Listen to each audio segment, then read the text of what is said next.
all the tech giants now, as of today, have either met with Donald Trump or are trying to meet with Donald Trump because they've got business in the United States and they want to be on his good side. Keep in mind, it was after he won in 2016, he had a meeting with all the tech giants. But it was a very kind of one-sided meeting. Jerry Baker writes about it today in the Wall Street Journal. We'll give you a little more on that in a moment. But back in 2016, it was, those people did not vote for Trump, did not like him, held him in contempt. And now, given the fact that he has won again by a large margin that a lot of people didn't see coming, now they're all lining up, as they are right there. There's Howard and the guy from SoftBank yesterday down at Mar-a-Lago. They all want to be his pal. Here's Mr. Trump. How was your meeting with Apple CEO Tim Cook, and did you talk about tariffs in that meeting? Meeting with who? Apple CEO Tim Cook. I did have dinner with Tim Cook. I had dinner with sort of almost all of them, and the rest are coming. And this is one of the big differences, I think, between, we were talking about it before, one of the big differences between the first term. In the first term, everybody was fighting me. In this term, everybody wants to be my friend. I don't know. My personality changed or something. But I had, as you know, I had Sundar from Google, but I also had Sergey. And we do have Jeff Bezos, Amazon, coming in sometime during the week.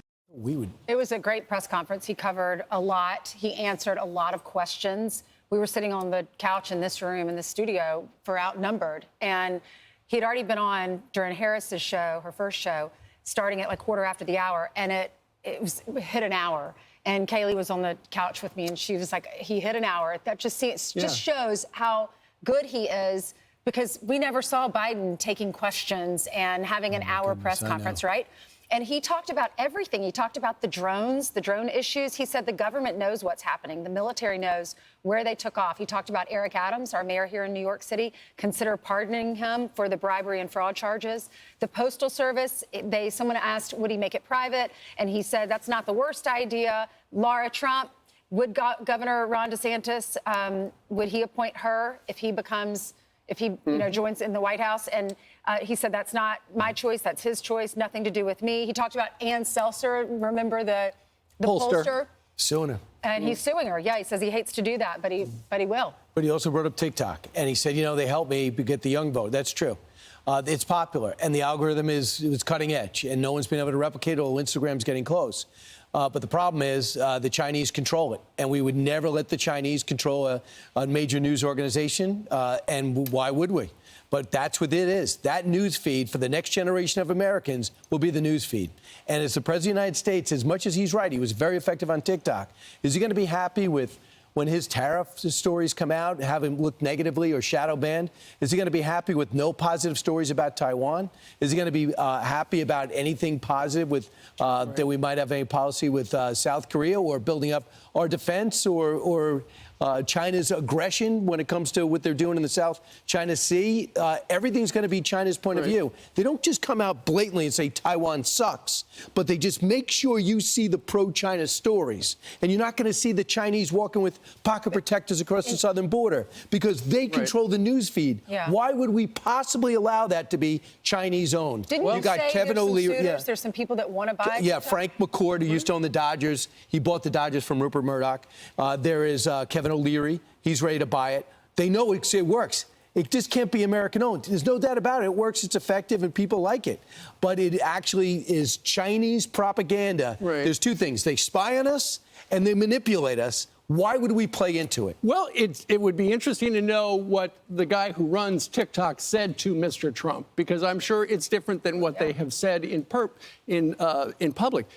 The one thing, so we heard. Why do you think it's different? I don't know. We don't know. But we saw the public. We saw his public. Listen, we weren't there. We don't know. Yeah. My point is, right now, Donald Trump, what he said yesterday makes it sound like he says, I got a warm spot for TikTok.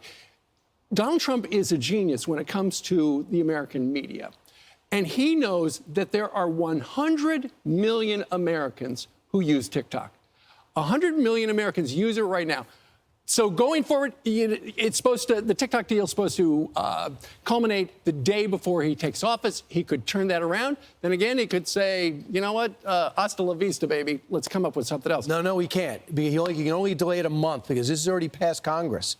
So unless he's going to go bring it to the Supreme Court. Why would he bring a Chinese-owned entity to the Supreme Court? Let's see especially when Mike Waltz and Mike Gallagher, two people he respects a lot, and Marco Rubio know it's a spy device for China. The solution would be to have an American buy it and make sure they go through the program. That's the legislation. And make sure that the Chinese can't spy on us anymore. Take it over, buy it. That way the Chinese, they get a lot of money for TikTok, and then everyone in America's happy because China's not spying on us. I think they did it with Grindr or some type of Chinese the dating app site. Yeah.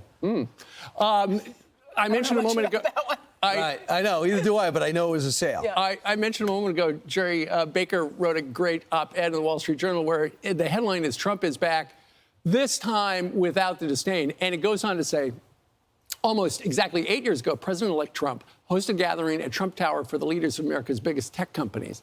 Most of the people there, the business people there, had privately and occasionally publicly expressed their barely concealed contempt for the man some had tried to stop from ever becoming president. Mr. Trump seemed to crave approval from the corporate luminaries who had long looked down on him. The dynamic suggested the tech leaders thought they could play him. Contrast that with his encounters with Silicon Valley crowd in the past few weeks. They have all been forming an orderly, respectful line to bend the knee, kiss the ring, and slip the big check. And the big check is absolutely important because so many of the tech companies this time around are donating $1 million to his inaugural fund. They gave hundreds of thousands of dollars to Joe Biden, but this time around, they're giving bigger checks so that he notices that because they want to be any regulation that has to do with their businesses. They want to be in the room or the last person Donald Trump talks to when it comes to that. And one of the ways you get into the room is you write a check. They're worried about our economy. They want to see America thrive again and get rid of all this inflation. I'm Steve Doocy. I'm Brian Kilmeade. And I'm Ainsley Earhart. And click here to subscribe to the Fox News YouTube page to catch our hottest interviews and most compelling analysis.